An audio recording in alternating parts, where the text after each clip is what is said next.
Hello friends, welcome to the lion city Singapore. Bharat की दक्षिण पूर्व में आए हुए सांस्कृतिक विविधता और उत्कृष्ट वास्तुकला के शहर सिंगापुर में आपका स्वागत है दोस्तों। यदि आप फैमिली के साथ 5 से 7 दिन की सिंगापुर की ट्रिप बनाना चाहते हो तो you are at the right place. मैं आपको वो हर चीज बताऊंगा that would help you plan a perfect Singapore trip. दोस्तों, सिंगापुर दुनिया का एकमात्र वो शहर है कि जहां पे एयरपोर्ट पे ही आप इंडोर वाटरफॉल और हरियाली और सुंदर फूलों के बीच विभिन्न प्रकार की तितलियों को देख सकते हो। जहां का एयरपोर्ट इतना सुंदर है तो वो शहर कितना प्यारा होगा। जब मेरे दोस्त मुझे पूछते हैं कि सिंगापुर में सबसे पहले क्या देखें, तो मैं उन्हें यही कहता हूं कि सबसे पहले आप वह जगह पे जाइए कि जो उस शहर की पहचान हो। और सिंगापुर की पहचान है मरलायन पार्क। छत से जुड़ी हुई 3 सुंदर इमारतों वाला मरीना बे सैंड्स होटल, उसी के बेसमेंट में आया हुआ शॉपिंग मॉल, कमल के आकार का आर्ट्स एंड साइंस म्यूजियम और उसी होटल के पीछे आया हुआ गार्डन्स बाय द बे, यह सब सिंगापुर के प्रमुख पर्यटन स्थल हैं। तो आपको सिंगापुर दर्शन की शुरुआत भी यहीं से करनी चाहिए। और हाँ, मरीना बे से आपको सिंगापुर के स्काईलाइन का सबसे शानदार नज़ारा मिलेगा। तो दोस्तों, अब आप सोच रहे होंगे कि सिंगापुर में कहाँ ठहरा जाए, तो मैं आपको बोट क्वे और क्लार्क के क्षेत्र के आसपास रहने की सिफारिश करूंगा। यहाँ पे आपको मीडियम रेंज के होटल्स मिलेंगे, बट इसका एडवांटेज ये है कि यह क्षेत्र मरीना बे के एकदम नज़दीक में है और यहाँ पे नदी के किनारे पे शानदार रेस्टोरेंट्स हैं। You would simply love the night life of this place. Boat क्वे से बस 5 से 10 मिनट पैदल चल के आप पहुंच जाते हो मरलायन की प्रतिमा के पास। यहाँ से मरीना बे सैंड्स का जो नज़ारा देखने को मिलता है दोस्तों, वो काफी भव्य होता है। शेर और मछली के संयोजन के रूप में बनी मरलायन की ये प्रतिमा सिंगापुर की पहचान बन चुकी है दोस्तों। यह सिंगापुर के साहस, शक्ति और विकास को प्रतिष्ठित करती है। यहाँ आप इवनिंग वॉक के साथ शाम के खुशनुमा माहौल का आनंद उठा सकते हो। क्लर्क क्वे से बोट में सवार होके आप यहाँ की खूबसूरती एंजॉय कर सकते हो। मरीना बे सैंड की ओर से हर रात 8 और 9 बजे होने वाला लाइट एंड साउंड शो भी एंजॉय कर सकते हो।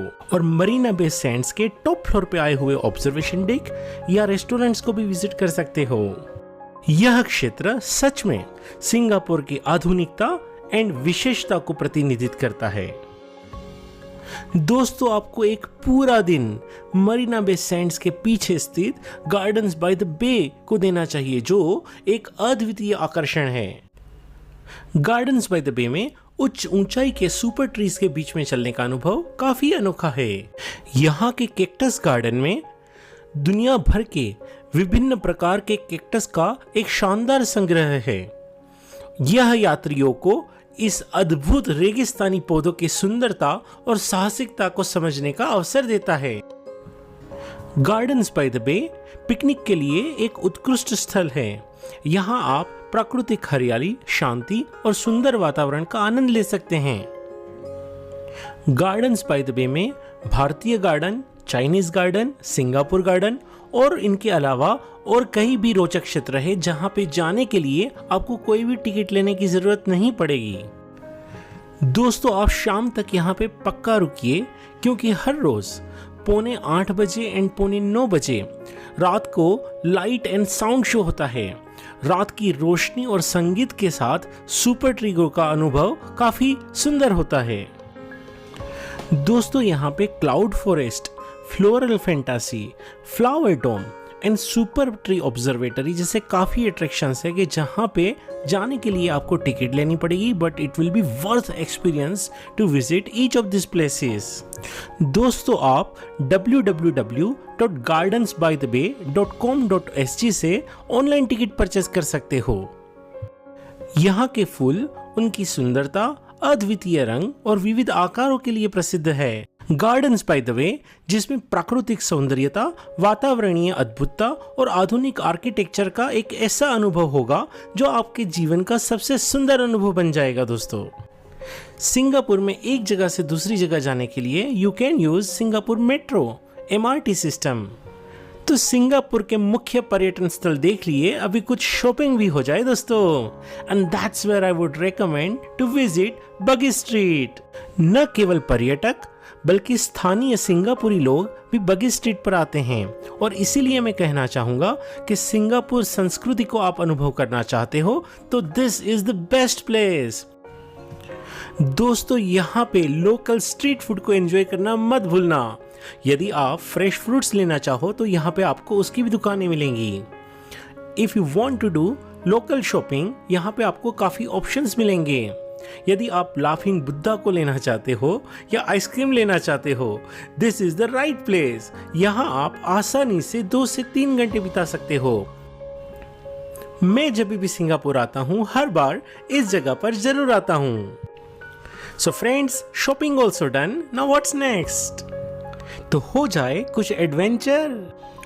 तो friends, welcome to Sentosa island. यह वह जगह है कि जहां पे आपको डिफरेंट टाइप्स के अट्रैक्शंस मिलेंगे। Universal studios, sea aquarium, adventure cove water park, Sentosa 4D adventure land, dolphin discovery, Faber peak Singapore cable car, bungee jumping and a lot more attractions.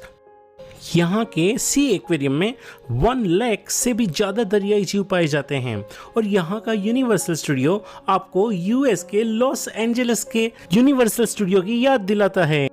तो दोस्तों, यदि आपको एडवेंचर पसंद है तो यहाँ पे आप 2 से 3 दिन भी बिता सकते हो। एडवेंचर भी हो गया दोस्तों, तो अगला कदम है स्थानीय बौद्ध और हिंदू मंदिरों का दौरा करना। सिंगापुर में काफ़ी सुंदर बुद्ध और हिंदू टेम्पल्स पाए जाते हैं, बट आई वुड रिकमेंड सबसे बड़ा एंड सबसे सुंदर टेम्पल जो मुझे लगा, and that is Kong Meng San Buddhist temple. यह थोड़ा अंदरूनी है, इसीलिए बहुत लोग यहाँ नहीं आते हैं, but I would recommend to come here because it is one of the most beautiful temples I found in Singapore. तो दोस्तों, उसके बाद आप सिंगापुर के बोटनिकल गार्डन को विजिट कर सकते हो और little India and China town भी विजिट कर सकते हो। और दोस्तों, लास्ट अट्रैक्शन जो मैं आपको रिकमेंड करूंगा वो है सिंगापुर जू की night safari. You would just love it friends. So friends, let me summarise कि आपको कुछ भी याद रखना ना पड़े। Singapore e visa process is very simple और 3 से 5 दिन में आपका वीजा आ जाता है। You would have best in-flight experience with Singapore Airlines and Vistara Airlines. दोस्तों, आपको मिनिमम 5 से 7 दिन तो सिंगापुर में स्पेंड करने ही चाहिए। When it comes to stay, यदि आप लग्जरी स्टे चाहते हो तो आप मरीना बे सेंट्स होटल में रहिए या मरीना बे एरिया के आसपास रहिए। यदि आप कॉस्ट इफेक्टिव स्टे चाहते हो तो बगी स्ट्रीट या लिटिल इंडिया के पास रहिए। लेकिन यदि आप बैलेंस्ड एक्सपीरियंस चाहते हो तो what I would recommend is आप क्लार्क क्वे या बोट क्वे के पास रहिए। यहाँ की night life is something you will just love friends. 10 से 15 हजार में अच्छे से अच्छा रूम आपको मिल जाएगा यहाँ पे दोस्तों। You can also take a boat tour from Clarke Quay. यदि आप बेस्ट इंडियन खाना खाना चाहते हो तो please visit Little India. And transport के लिए you can use Singapore MRT and यहाँ का डे पास लेके आप कहीं पे कितनी भी बार घूमना चाहो घूम सकते हो दोस्तों। एंड फ्रेंड्स, सिंगापुर जाने से पहले आप इन वेबसाइट्स को अच्छे से समझ लीजिए। सेंटोसा आइलैंड पे आपको इतने सारे एक्सपीरियंसेस मिलेंगे, तो please decide which one you want to go for. Same for gardens by the way. यहाँ पे भी आपको कौन कौन से एक्सपीरियंसेस लेने हैं आप पहले से ही टिकट बुक कर सकते हो, और सिंगापुर जू की टिकट भी आप ऑनलाइन ही ले सकते हो। And friends, at the end में इतना ही कहना चाहूँगा कि आप सिंगापुर डॉलर या क्रेडिट कार्ड हैंडी रखिए। क्रेडिट कार्ड सब जगह पे चलता है, so that should be good. Please download Uber and Google maps offline. आप सिंगापुर MRT का मैप भी डाउनलोड करके रख दीजिए। You can go for roaming pack और buy local SIM. I every time go for Vodafone का roaming pack. दोस्तों, Singapore आपके दिल के पन्नों पे कभी ना मिटने वाली यादें लिख के रख देगा। अगली वीडियो तक फिर मिलेंगे। जय हिंद।